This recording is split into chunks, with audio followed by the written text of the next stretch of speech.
자, 쉬셨죠? 자, 수업할게요. 많이 졸리셔요? 졸리기도 하죠. 졸리시면 자진해서 좀 가장 뒷자리에 가가지고 한 5분만 서 있다 오세요. 훨씬 졸음이 좀 달아날 거예요. 37쪽 하단부. 자, 밑에 하나 보겠습니다. 4번. 이만희 한민족인 증거. 입국 시에 머리에 상추를 들었다 그랬습니다. 입국 시에 머리에 상추를 들었다. 우리 민족들이 트는 게 상추죠. 머리를 묶어서 꼬아리를 따서 먹는 방식. 조선인의 복장을 했다 그랬습니다.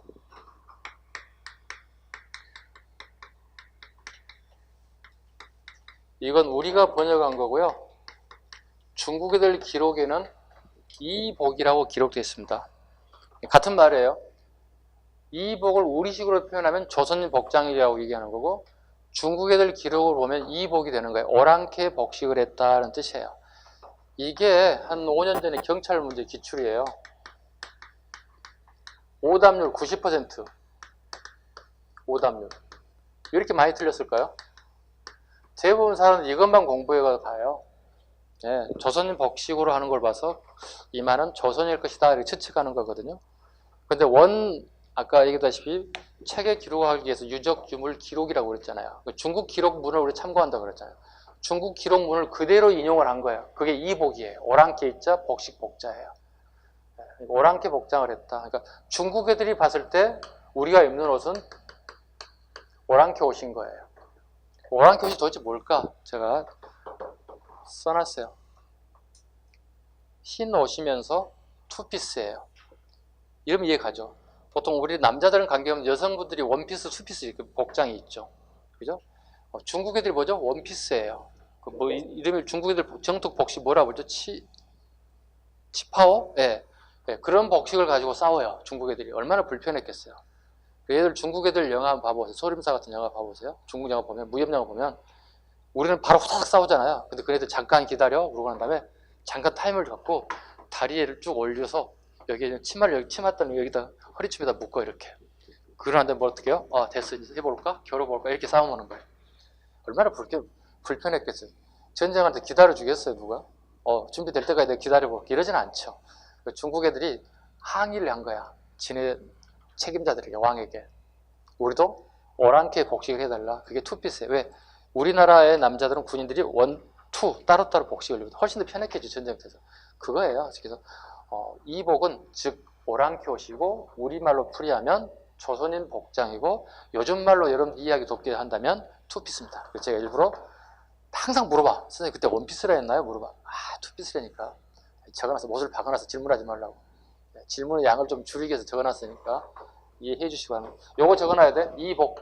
이복이다. 중국식 표현 방법으로는 이복이 맞겠습니다. 우리 방식으로는 조선인 복장이 맞는 거고요. 그다음 국호를 그대로 사용했다. 이만 조선이니까. 그럼 지배 계급에 토착민 출신 조선인을 많이 기용했다는 점도 이만이 조선인 것 증명해 주지 않느냐 이렇게 얘기하는 거고요. 다음 페이지. 한사군의 이치와 특징 보겠습니다. 한사군 이치와 특징. 자, 우리가 이만조선이 멸망했죠. 그래서 한나라 애들이 우리나라에 군사와 관리를 파견했어요. 그 네 군데, 사군, 낭랑, 대방, 임둔, 진번입니다. 자, 이치, 장소 이런 거 물어보진 않아요. 거의 물어보지 않아요. 물어볼 일도 없고요. 물어본다면 유일하게 낭랑이에요. 시험과 관련된 건 낭랑의 별표만 하나 하세요. 이게 태동강 유역으로 보고 있어요. 물론 이견이 있어요. 여러 학자들별로 다른 생각들을 제시는 하지만 현재까지는 대동강 지역으로 보고 있고요. 그 다음에 고구려 미천왕 때 멸망됐다 그랬습니다. 중요한 게 나왔습니다. 우리 다음 시간에 이제 미천왕을 해야 되는데 오늘은 하지 않을 거예요. 미천왕 313년 서한평을 점령합니다. 서한평을 점령했다는 얘기는 보세요. 여기 지금 한사군들이 존재하고 있잖아요. 이게 서한평이에요. 서한평. 서쪽을 안전시킨 평야라는 뜻이거든요. 요건 이렇게 보시면 돼요. 우리나라에서 중국을 건너가는 길목이에요. 아주 중요한 길목을 차지하고 있어. 모든 사람들이 우리나라 올라치면 서안평을 거쳐와야 돼요. 서안평에 있는 중국 이 나라의 군사를 물리쳤다는 거예요. 이 나라, 총나라, 오나라 군사가 이걸 물리쳤다는 뜻이 되는 거예요. 그 결과 여기 있는 한사군들이 한 2달에 걸쳐서 자진해서 자기 나라로 되돌아가야 돼요. 이렇게 얘기할 수, 협박할 수 있지. 한 10대 정도 맞고 갈래? 자진해서 알아서 갈래? 당연히 자진해서 알아서 가는 거예요. 그래서 이때 서안평을 점령하고 난 다음에 우리나라의 영토가 조금씩 넓혀가기 시작해요. 이런 정책을 아까 무슨 정책이라고 그랬어요? 네 글자로. 무슨 정책? 책에 나오지 않는 거. 아까 판서했잖아요. 네, 다물 정책이 하나씩 들어가는 거예요. 이게 다물 정책이에요. 다물 정책이라 하면 뭐라고 그랬죠? 아까 옛 고조선의 영토를 하나씩 회복해가는 그런 정책을 다물 정책이라 한다. 그래서 미천왕을 꼭 잡으셔야 돼요. 네, 미천왕 시기부터 우리가 이제 강개토대왕 때, 장수왕 때 이제 하이라이트가 이제 이 지역을 다 점령하는 그런 시간대가 되돌아오겠습니다. 문화 하나 볼까요? 문화. 우리나라에 발견된 가장 오래된 비석, AD 85년.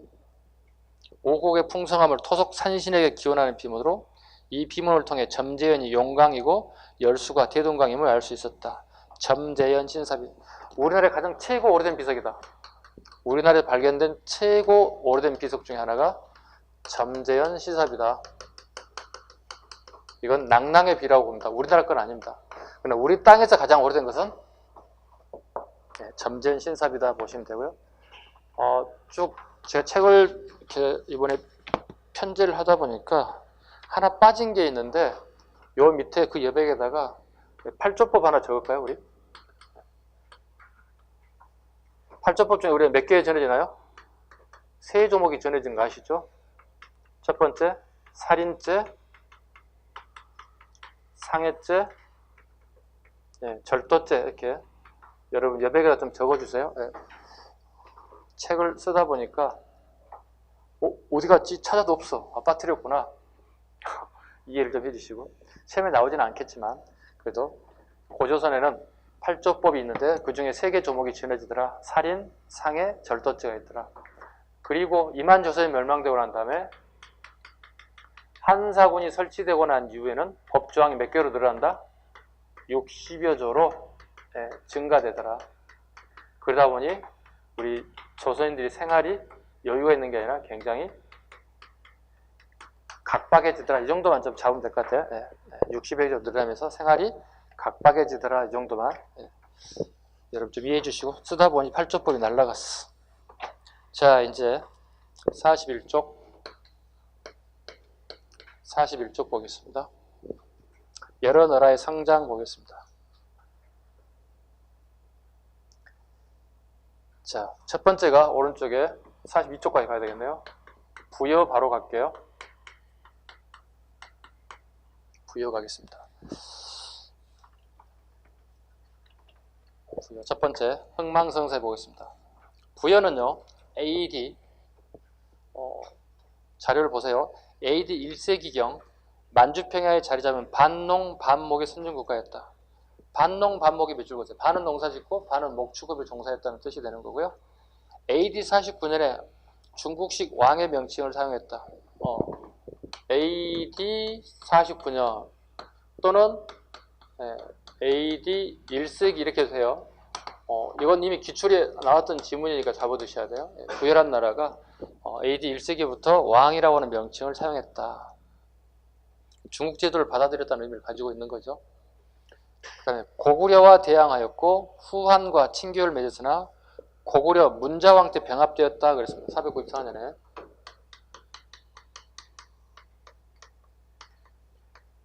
(5세기) 후반이죠. 문자왕 때 부여가 병합되었다. 문자왕의 그럼 특징이 뭘까요? 고구려 최대 영토가 확보되었다 이렇게 얘기해요. 최대 영토가 확보되었다 이렇게 표현합니다. 광해토왕과 장수왕은요? 아니에요. 최대 영토를 확보한 것은 그때는 부여를 우리가 점령하지 못했어요. 그러나 문자왕 때 부여를 멸망시켰기 때문에 최대 영토 확보는 문자왕이라 보시면 되겠습니다. 정치제도 갑니다. 부여는 왕 아래 사가, 말, 소, 개, 돼지가 제가 해에 중요한 업무를 처리하였다. 흉년이 들거나 했을 경우에 왕에게 책임을 묻기도 하여 왕권이 미약했음을 알 수 있다. 중앙에 왕이 있고요. 지방에 마가, 우가, 저가, 부가 이렇게 사출도가 있다. 보통 우리 사출도라고 얘기하죠. 그리고 뭐라고 부르죠? 오부족 연맹체다 이렇게 표현합니다. 오부족 연맹체다. 자, 마는 말을 숭상한 애들이고요. 우는요 소를, 여기는요 돼지를, 여기는 개를. 그래서 국가의 중대사를 요 애들이 오부족 연맹체가 다 결정한다. 그래서 이걸 제가회의라고 얘기합니다. 제가회의다. 무조건 외우면 안 돼요. 제가회의. 한자 뜻을 알게 되면 좋겠죠.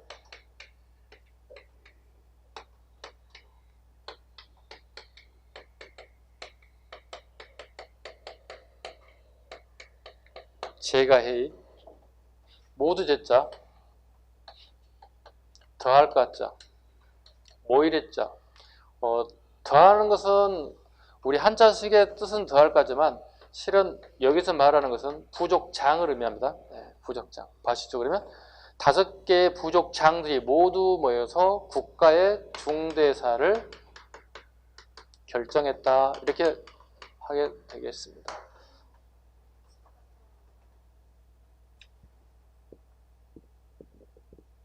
뭐라고요?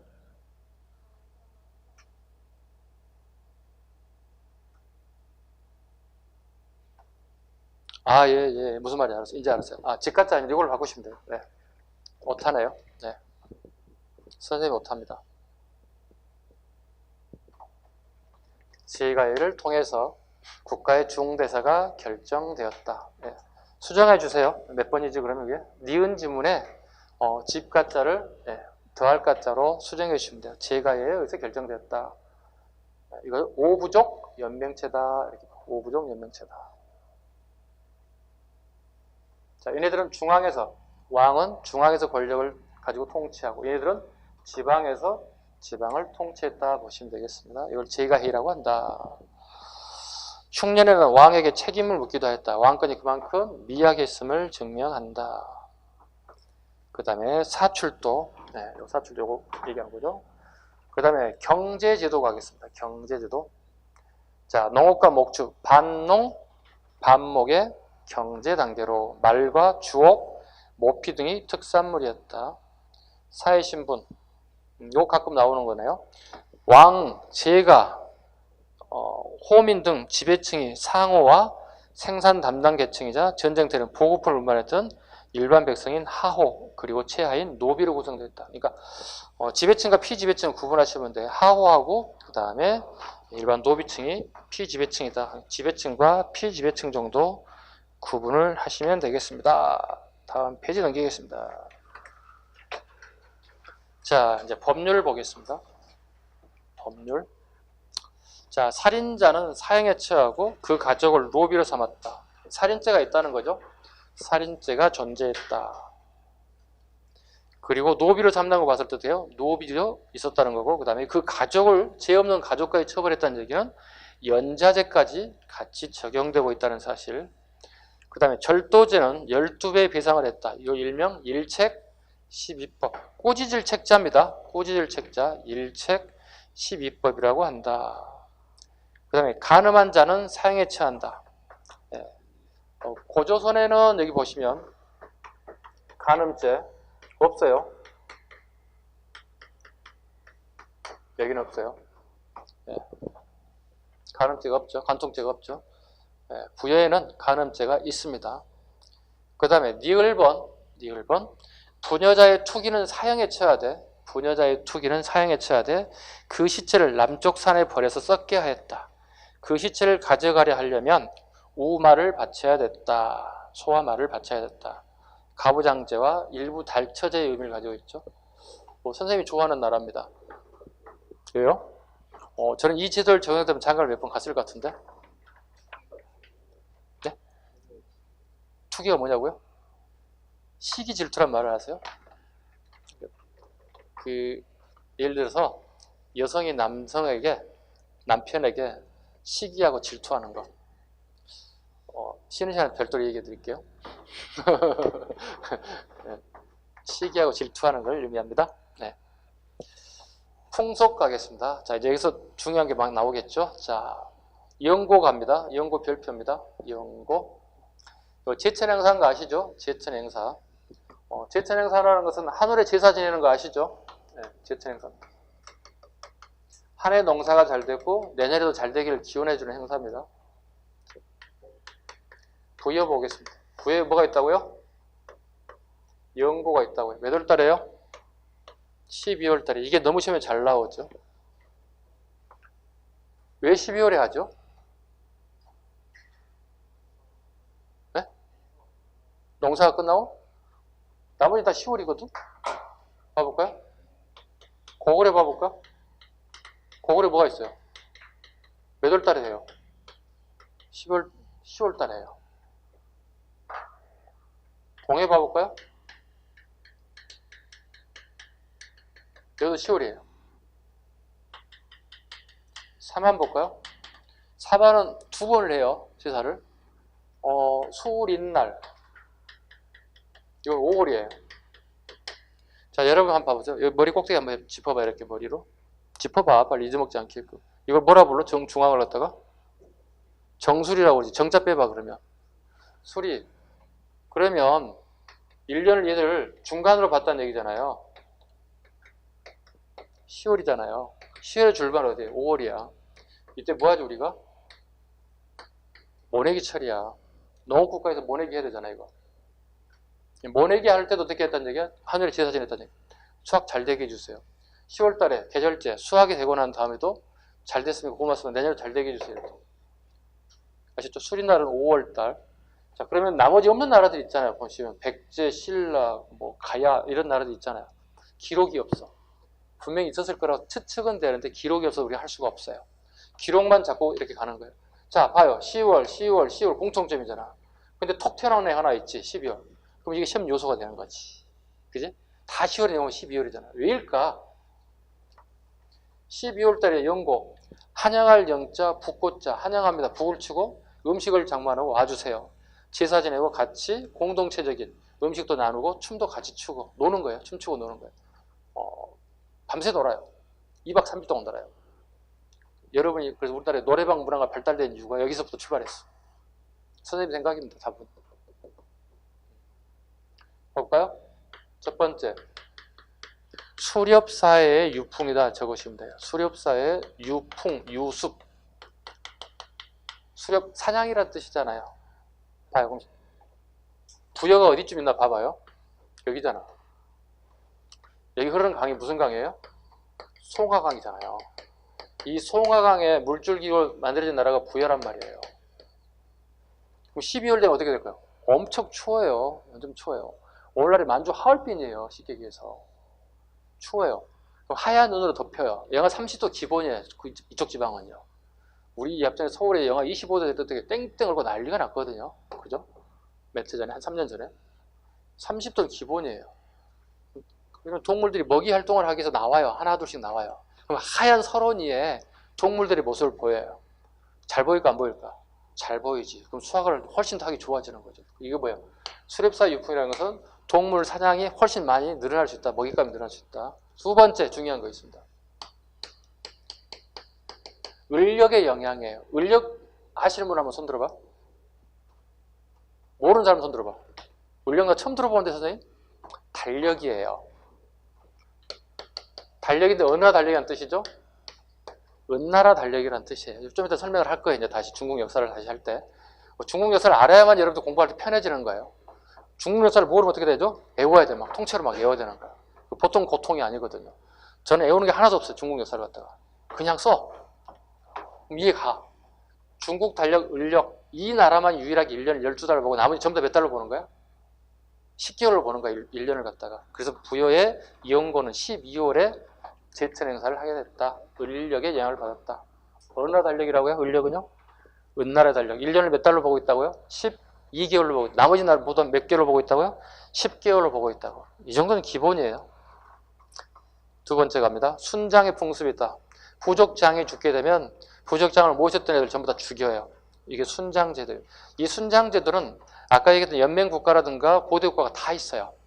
다 있어요. 부여만 있는 건 아닙니다. 부여가 특출나게 순장제도가 나오는 거죠. 그럼 형사치수제도. 말 그대로 설명하면 돼. 형이 죽었어요. 치는 장가들 치예요. 형수에게 장가 가는 거야. 시동생이. 봐봐. 형이 죽으면 동생이 형수를 아내로 삼습니다. 이로 인해 일부 다체제가 발달했고 부여와 고구려의 흑묘역과 같은 유목민 국가, 즉 반농, 반목 국가에서 나타나는 특징 중에 하나입니다. 왜? 어린 아이들이 이쪽 애들은 4살 때부터 말을 타요. 말을 타고 자유자재로 활동을 할 수 있고 그 다음에 양을 기르기 때문에 양떼 머리를 갖다 할 수 있어요. 자, 형님이 죽자 재혼을 했을 경우에 형수의 노동력과 조카들의 노동력을 상실할 수 있다고. 그걸 치하는 거야. 그 형수가 좋아서가 아니라 그 노동력을 확보되는 유지할 목적으로 형사치수제도가 있습니다. 그럼 이 제도는 굉장히 좋은 제도잖아요. 아니 그 시대로 본다면 지금 제대로 보면 안 되지. 지금 시대로 보면 완전 싸가지지. 말이 안 되는 얘기지. 도덕적으로 굉장히 복잡해지잖아요. 이 시기로 보면 굉장히 좋은 제도인 거예요. 그럼 이 좋은 제도를 고구려가 물려받아야 돼? 안 받아야 돼? 아까 주몽이 어느 초등학교 나왔다고? 부여초등학교. 부여초등학교 나와서 부여제도 좋은 제도 받아들여야 돼? 안 받아들여야 돼? 당연히 그러면 고구려도 나와야 되겠지. 고구려도 나옵니다. 고구려 어느 왕 때 나옵니까? 고구려 어느 왕 때 이런 제도가 나와요? 짬짬하시고요. 고구려 고국천왕 적어놓으세요. 다음 시간에 할 거예요. 다음 시간에 고국천왕이 죽자 그의 아이프와 그의 시동생이 결혼을 하게 돼요. 그게 가장 대표적인 지배계층의 형사치수제도가 등장해요. 고국천왕입니다. 헷갈리면 안 돼. 고국천왕이 있고 고국원왕이 있어. 고국천왕입니다. 고국천왕이 죽고 그의 부인 우씨 부인이라고 적어놔. 우씨 부인과 그의 시동생인 둘째 시동생인 연우와 연우 이름 참 좋죠. 뭐 가수 이름과 비슷하죠. 연우와 결혼을 하게 돼. 이게 일종의 형사치수제다 보시면 돼요. 형사치수제다. 고구려에도 나와 있습니다. 그래서 앞으로 나올 가능성이 있다고 보고 제가 교재에다 기록을 해놨어요. 다음 시간 좀 볼 수 있을 것 같은데. 점성술 보겠습니다. 우제점법. 소를 죽여서 그 굽으로 기름을 점치는 행위다. 이 우제점법은요. 최근에 경찰시험에 출제가 됐습니다. 복수정답을 해줘야 되는데 경찰청에서 복수정답을 인정을 하지 않았어요. 부여의 이 우제점법은 고구려에도 나타납니다. 옆에 적어놓으셔야 돼요. 고구려도 나타난다고. 고구려에도 우제점법이 등장하고 있습니다. 그 다음에 부여 때문에 우리 민족이 백의 민족이라는 얘기들이 들리기 시작하죠. 하얀 옷을 즐겨 입었다. 백의를 숭상했다. 백의 민족. 그 다음에 을력, 은나라의 달력인 을력을 사용했다. 땡땡 하시고 1년을 몇 개월로? 12개월로. 그래서 12월 달에 영고라고 하는 제천 행사를 치렀다. 중국과의 관계 보겠습니다. 혼인동맹을 맺기도 하였고요. 고구려가. 그러나 이 나라 장수 강구금의 친절을 받을 때 이 나라 장수 강구금의 친절은 이거예요. 자 보세요. 글자가 좀 빠져있는 부분이 있어요. 봐보세요.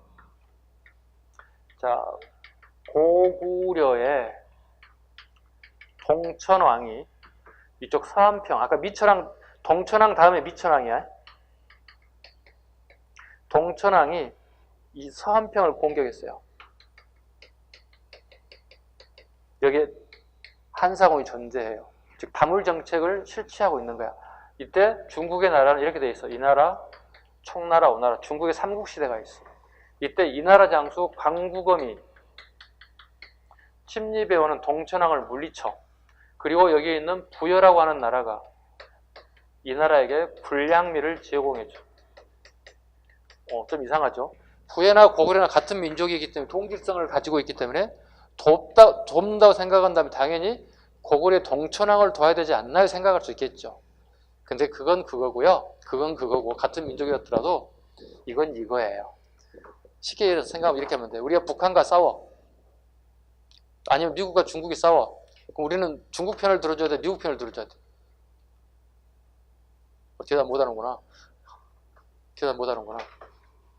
편 안 들면 안 되나 뭐 이런 사람들도 있을 것 같아요.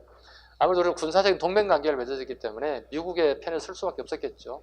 대신 북한 애들은 중국의 편을 들 수 있겠죠. 군사동맹이 맺어졌기 때문에. 이런 관계로 보시면 돼요. 같은 민족이다 손치더라도 똑같은 생각이 아니라 다른 정책을 펼쳐나갈 수 있는 것들이에요. 이게 이제 이나라 장수 광국음 기억하시고 요거 잡으셔야 돼요. 동천왕이 서한평을 선제 공격 이후의 상황이에요. 쉽게. 여기 살짝 만드시면 돼요. 여기냐면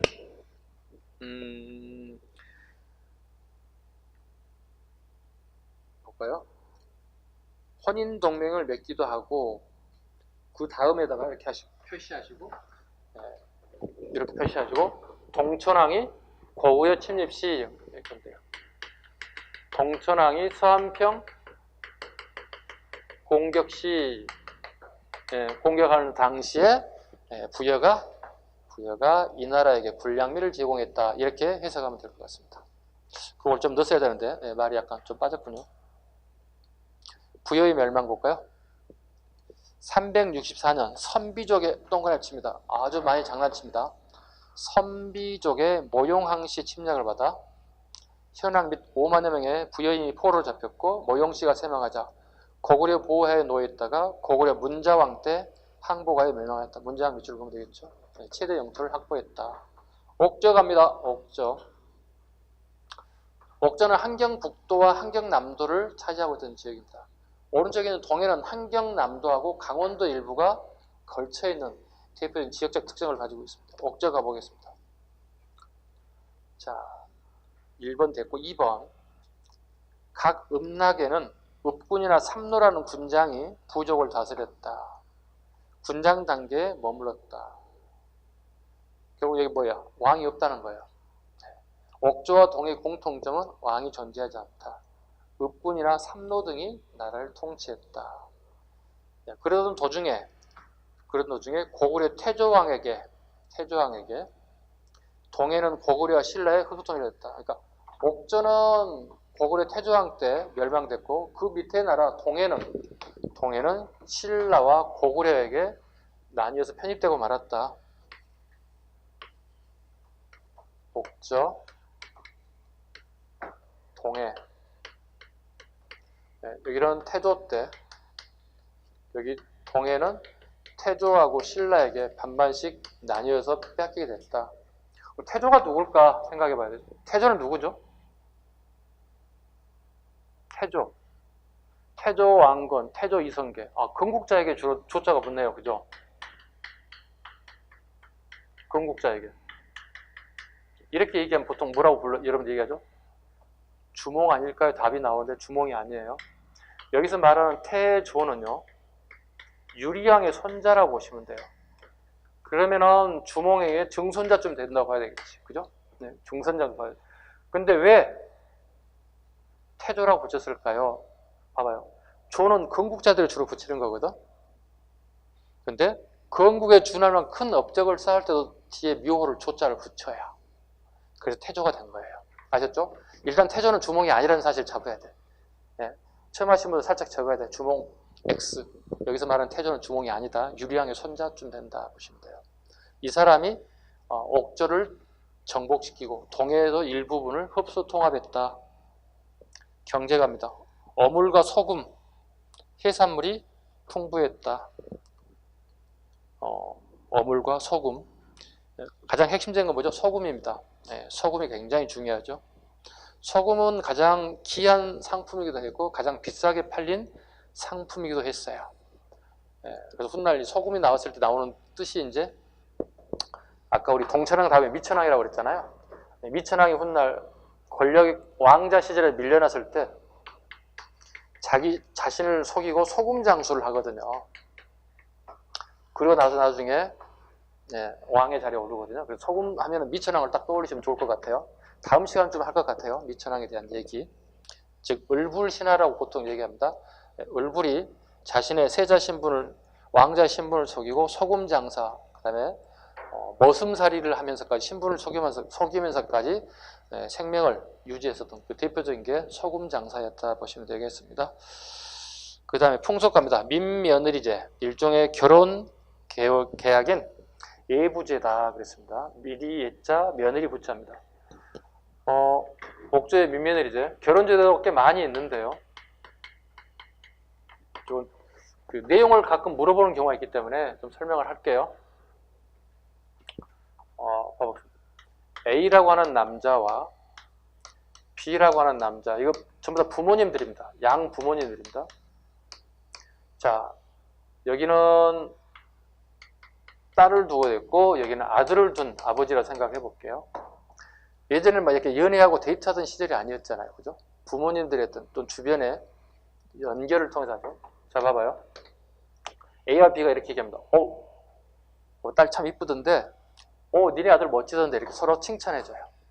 야, 우리 나중에 얘들 서로 결혼하고 우리 사돈 맺을까? 이렇게 얘기하는 거예요. 좋지. 이렇게 허락이 떨어졌어요. 그래서 여자가요, 아들 집에, 유치원만 한 나이 때 아들 집에 보내줘요. 장차 예비 남편. 그리고 여기서 성장을 해요. 결혼할 정년기가 대충 중에 다시 여자 집으로 보내요. 여자를 다시 보내는 거예요. 그리고 여자 집의 부모님께서 다시 A 남자 집의 부모에게 다시 요구사항이 있습니다. 결혼을 시킬 거냐? 시켜야지. 주는 게 있으면 받는 게 있을 거 아니야? 기브 앤 테이크 아니야? 결혼이라는 게 이렇게 얘기하는 거예요. 네, 이걸 요구해요. 우마와 토지를 요구해요. 우는 뭐죠? 소, 말, 토지를 요구해요. 결혼 승낙의 조건은 이걸 달라는 얘기예요. 그럼 어떻게 해요? 여기서 우마와 토지를 이렇게 줘요. 그리고 난 다음에 다시 여성이 여기 와서 결혼 생활을 하게 돼요. 민이라고 하는 말은 뭐죠? 우리가 아무것도 없다는 뜻이에요. 없을 문자를 써요. 그럼 뭐죠? 아무것도 없는 집에 뭐요? 우와 말과 토지가 다 들어간 거예요. 이게 민며느리 제도예요. 결과적으로 보시면 A 여성의 아버지께서는 뭐죠? 완전히 땡 잡은 거 아니야? 속된 말로? 딸내미 팔아먹은 거 아니야? 이걸 뭐라 불러요? 살매, 팔매, 사고 팔았다. 이건 뭐라 부르죠? 매매혼적 성격이다. 이렇게 불러요. 매매혼적 성격이다. 옥조하고 있습니다. 옥조의 민며느리 제도. 아주 잘 나오는 부분입니다. 그 다음에요. 오른쪽에 가볼까요? 골장제 보겠습니다. 골장제, 두벌 묶기, 세골장 또는 가족 공동묘라고 부릅니다. 가족이 죽으면 시체를 감회장한 후에 뼈를 추려서 가족 공동 무덤이 목각에 안치하는 풍습입니다. 또 죽은 자의 양식으로 쌀을 매달아 항아리에 매달아 놓기도 합니다. 영혼 불멸신하기도 합니다.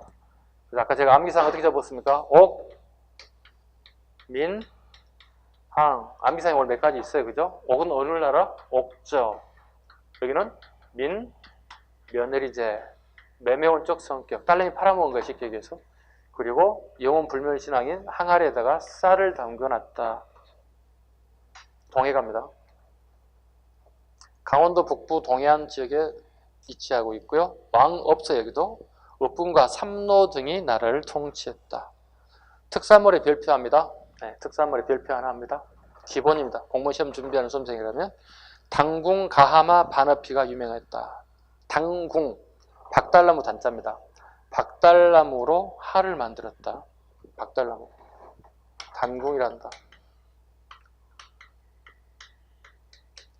자, 그렇다면 당궁 못지않게 활의 성능이 좋은 게 하나 있어요.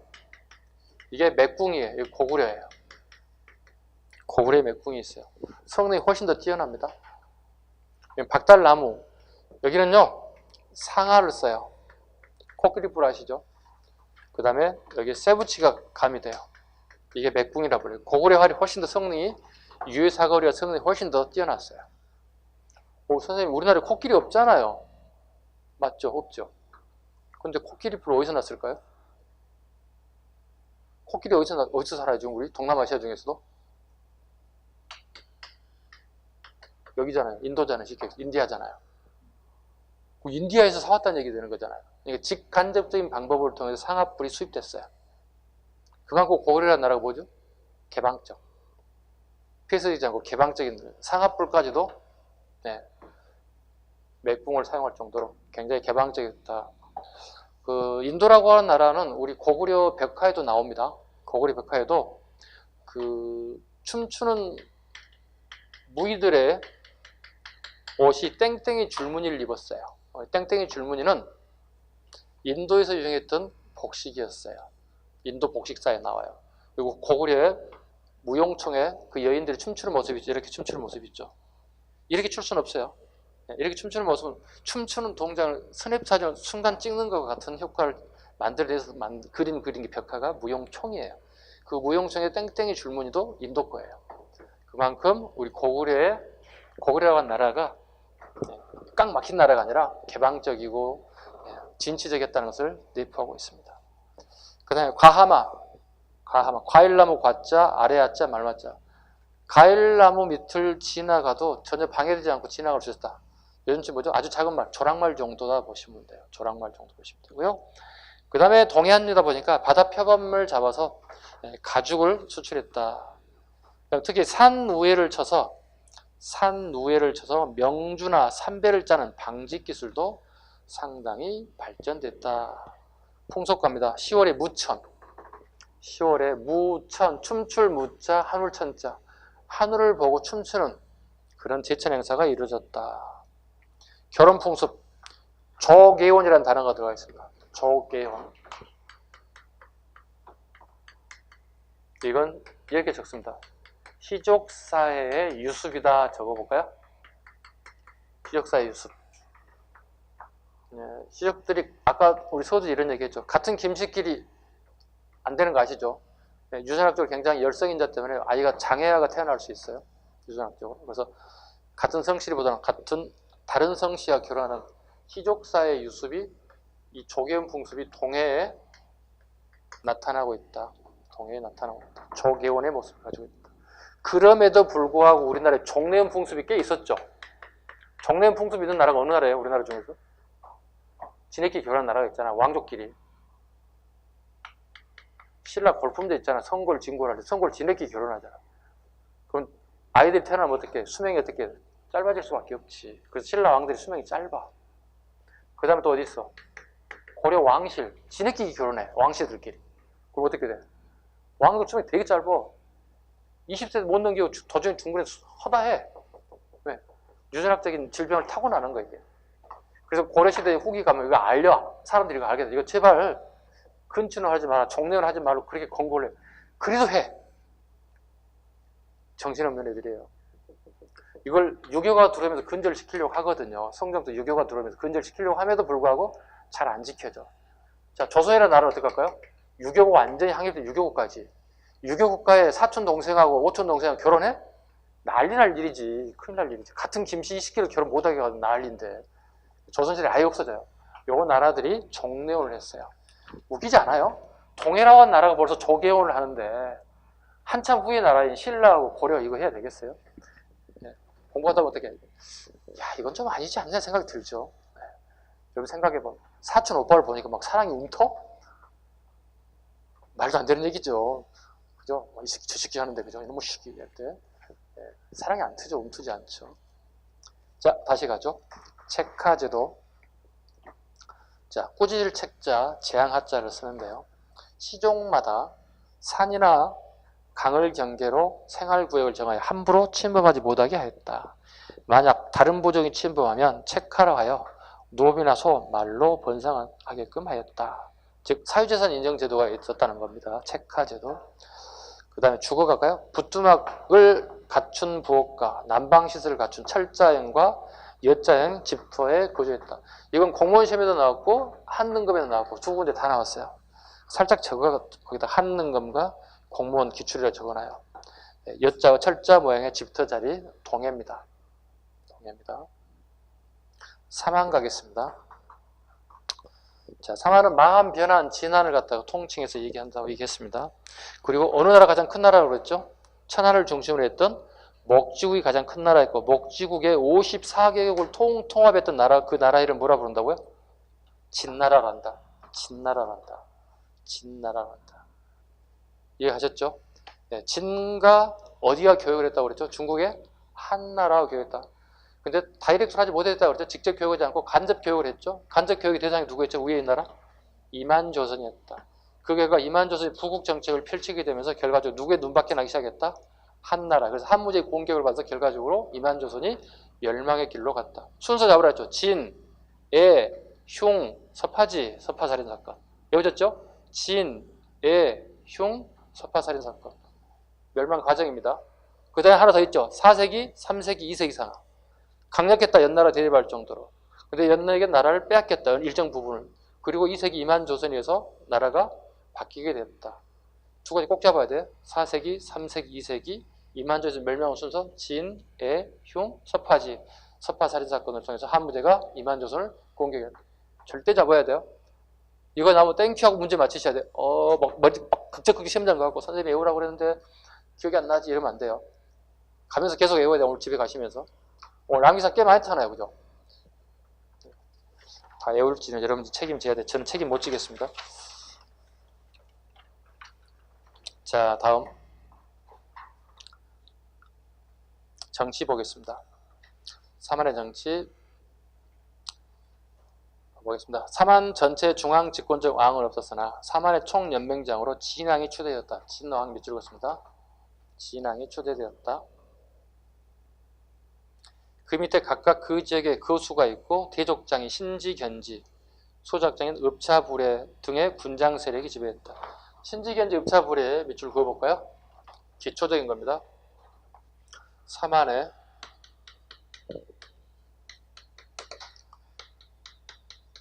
신지, 견지, 읍차, 부례 보겠습니다. 여기는 대족장이라고 얘기하고요.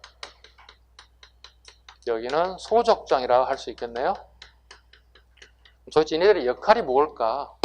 역할을 한번 잡아볼까요? 큰 저수지를 관리했다는 거야. 큰 저수지를. 여기는요. 작은 저수지를 관리했다. 그만큼 사만이라고 하는 나라는 농경 국가였다는 거죠. 농사를 짓는 국가였다. 그만큼 물에 대한 관리가 중요시됐다. 신지견지, 읍차부례, 큰 저수지, 작은 저수지. 그러다 보니 이 삼남지방에는 저수지가 굉장히 잘 개발됐고 발달됐다 이렇게 얘기하고 있습니다. 몇 가지 저수지 한번 아는 데를 한번 적어볼까요? 김제 가면 뭐가 있죠? 전라북도 김제에 가면 안 가봐서 모르겠다고 얘기했지만 안 되는데 이거 뭐라고 그러지? 벽골제라고 그랬죠. 전라북도 김제 벽골제. 충청도 제천의 의림지라고 그러겠지. 의림지. 경상도 상주의 공검지. 최소한 이 정도, 3개 정도를 우리가 알고 있어야 되겠습니다. 네, 벽골제, 의림지, 공검지. 이 정도는 네, 저수지를 통해서 네, 농사를 짓는데 편리함을 더했다. 여기는 호남 지역이죠. 호남 지역. 여기는 호서 지방이죠. 호서 지역. 여기는 영남 지역이죠.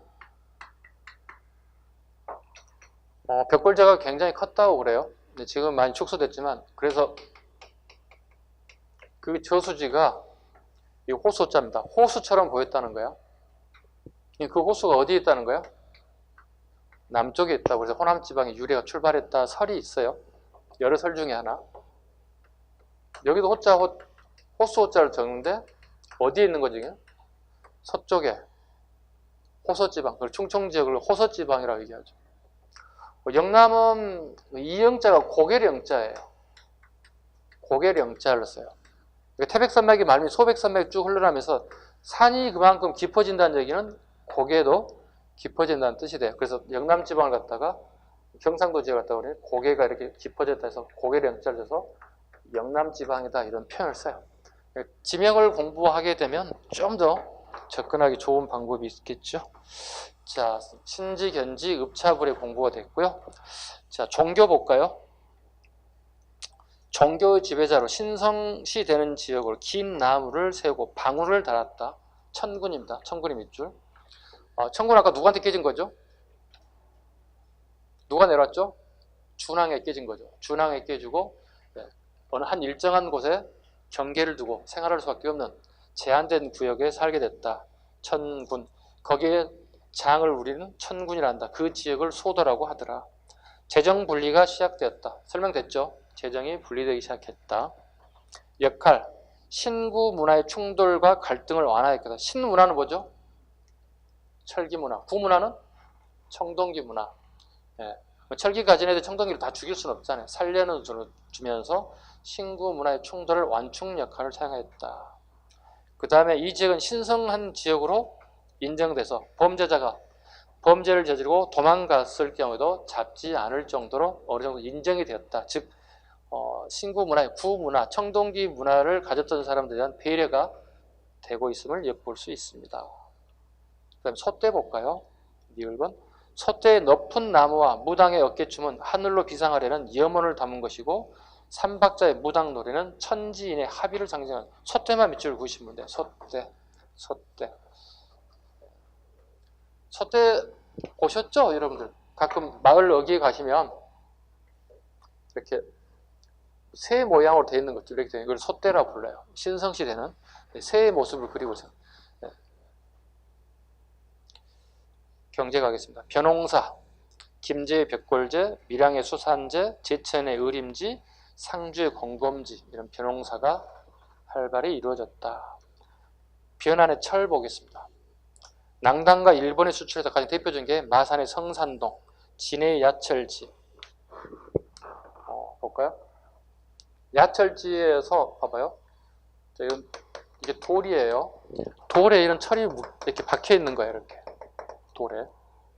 이걸 갖다 보통 철광석이라 보통 얘기하죠. 그 철광석의 돌을 캐내는 기술이 필요하겠죠. 그리고 수출해야 할 거 아니에요. 돌멩이에 묻은 걸 수출할 수 없는 거고 철을 탈탈 털어가지고 털 수출할 수도 없는 거잖아요. 이렇게 이걸 철정이라 불러요. 반제품이에요. 요거 얘기하면 쉽게 이해할 거야. 요거 이해가죠? 금괴 이해가죠? 뭐야? 이 금괴를 수입해서 우리가 어떻게 목걸이도 만들 수 있고 반지도 만들 수 있고 용도에 따라서 다양하게 만들 수 있잖아. 이것도 마찬가지예요. 철정을 반제품을 만들어요. 일본에 수출하고 낭랑에 수출했을 때 그 나라는 뭘 하는 거야? 자기 용도에 맞게끔 쓰는 거야. 즉 농기구를 만들 수도 있고 무기를 사용할 수도 있고 이걸 수출하는 거지 이걸 수출하는 거 아니라는 거. 오케이? 이거 수출하는 거지. 철정을 수출합니다. 그만큼 철에 대한 재련 기술도 뛰어났다는 거야. 어느 나라가 마음 변한 질환 중에서도 철은 이렇게 변한다니까. 철광석이 박혀있던 철이 이렇게 변한다고. 그 나라 이름은 변한다니까. 변한이라고. 오케이? 마음 변한 질환 중에서 이렇게 변한다고. 변한이라고. 연상해서 이해하시면 될 것 같아요. 그 다음에요. 집을 한번 볼까요? 초가지붕의 반움집이나 큰 통나무를 만든 기틀집에 생활했다. 예, 기틀집에 몇 줄 보시죠? 기틀집에 살았다. 풍습감사 둘에 공동 노동이죠. 네, 마을에 공동 노동한 거 둘에. 이게 우리 민족의 특수성이에요? 보편성이에요? 특수성이 우리만이 가지고 있는 특수성이다. 첫 수업이 있겠죠. 제천 행사 5월에 수린날, 10월에 계절제. 5월과 10월에 한 번씩 있습니다. 무덤, 큰 새의 날개를 사용하여 중앙에는 늘 무덤이 있고 주변에 고랑의 죽음여가 존재하였다. 큰 새의 날개를 사용한 것은 이 영혼이 자유롭게 훨훨 날아가라는 의미를 가지고 있고요. 그 다음에 죽음여라고 하는 것은 첫 번째 그림이 있죠. 하단부에 선명하진 않은데 이렇게 보지 말고 이렇게 보시기 바랍니다. 이렇게 세워서 보실래요? 이렇게 세워서 보시면 돼요. 세워서 보시면 요 사이드에 움푹 파인 게 뭐예요? 저 고랑처럼 보인 게 있죠? 그죠? 여기에 물을 채우는 거예요. 물을 채워요. 왜요? 이 무덤을 보호하기 위한 것들이에요. 외부에 침입이 있을 것 대비해서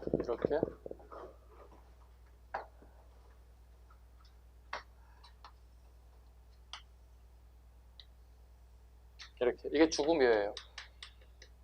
이게 마한 시기에 가장 대표적인 묘와 이렇게 특징을 가지고 있어요. 그리고 여기에 이렇게 여기 물을 채워놔요.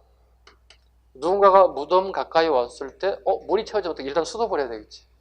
건너가야 돼 말아야 돼. 수심이 깊을까 낮을까 책정해 봐야 돼. 그죠? 무덤을 보호하는 기능을 가지고 있는 게 이 부분이에요. 근데 이게 일본에도 이와 유사한 게 나타났어요. 일본에 이거 갖다 전방 후원분이라고 불러요. 무덤이 근데 우리는 길이를 보면 저쪽 벽면에서 이쪽 벽면 정도 한 20m 정도 될 것 같아요. 근데 일본 애들은 초등학교 운동장만 해. 길이가. 초등학교 운동장 보통 한 70m 되거든요. 그 정도 커요. 이게 지네 황실에 일본은 이게 지네 황실에 아주 고유의 전통적인 무덤 형태다 이렇게 자랑을 해요. 우리나라에 엄청 자랑해.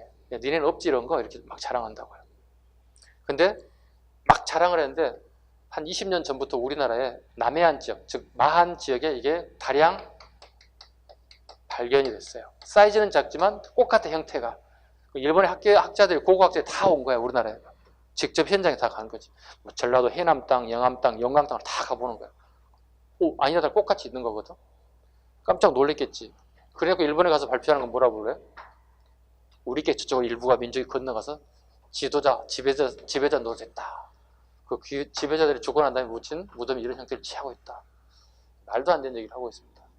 문화는 위에서 밑으로 내려가는 거지 밑에서 위로 올라가진 않아요. 예전에 역사를 보면.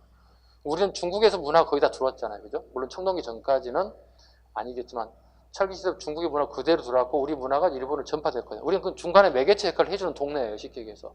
우리는 어떻게 해요? 우리 역사학에서 중국에서 받은 문화를 정확하게 다 얘기해줘요. 다 받았다고. 아까 얘기했잖아요. 명철, 한철, 널철까지 다 외웠잖아요. 그죠? 명도전, 오수전, 반량전 다 우리가 받아들였다. 일본에는 그 인정하지 안 하는 경향이 있어요. 왠지 모르겠어요. 일본인들에 대한 어떤 근성인 것 같아요. 조선인들한테는 약간 지기 싫어하는 마음인지 어쩐지 모르겠지만 인정하지 않는 그런 일본의 마음들이 보이는 것 같습니다. 예술 볼까요? 결론부터 얘기하면 시험에 안 나옵니다. 강주 신창동에 발음이 어렵네. 강주 신창동에 현악기가 오른쪽 끝에 있는데요. 발견됐어요. 국내 최고의 악기로 삼한시대의 가무에 사용됐다. 이게 공무원 교재 모든 사람들 교재 다 나와요. 왜? 이게 한 10년쯤 됐는데 대구 교육행정직 공무원이 처음에 딱 나왔어요. 처음으로. 오답률 99%. 그에 발굴된 걸 대구 광역시 교육행정직이 딱 출제한 거예요. 다 틀렸지 뭐. 책이 없는데 선생님이 가르쳐주질 않았는데 다 틀렸어요. 그 부랴부랴 선생님들 열받은 거예요. 선생님들. 모든 선생님들이 그 다음부터 다 만들어내는 거지. 근데 10년 후에 한 번도 나온 적이 없어요. 그래서 왜 적었냐고요? 혹시나 싶어서요. 선생님 책임지기 싫었어요. 선생님 책이 없던데요. 책임지기 싫어서. 자, 오른쪽에 우리나라의 제도와 풍습을 쭉 정리해놔. 세턴 끝에 그대로 쭉 나와 있어요. 이건 여러분이 한번 보시고요. 오늘 진도는 다 맞춰졌죠. 예, 진도는 다 맞춰졌는데 그 다음 시간에 시간을 줄이기 위해서 좀 10분 쉬었다가 중국 역사의 전반적인 부분을 설명을 할 거예요. 그리고 난 다음에 그 다음 시간에 고구려벽에 신라가 들어갈 때 여러분 이해가 와. 외우지 말라고 하는 거거든. 중국 역사에 관련된 부분을 한 30분 정도 더 할 거거든요. 그거 듣고 가세요. 이거 놓치면 여러분 고구려벽 신라로 다 외워야 되는 상황이 발생돼요. 아시죠? 잠시 쉬었다 갑니다.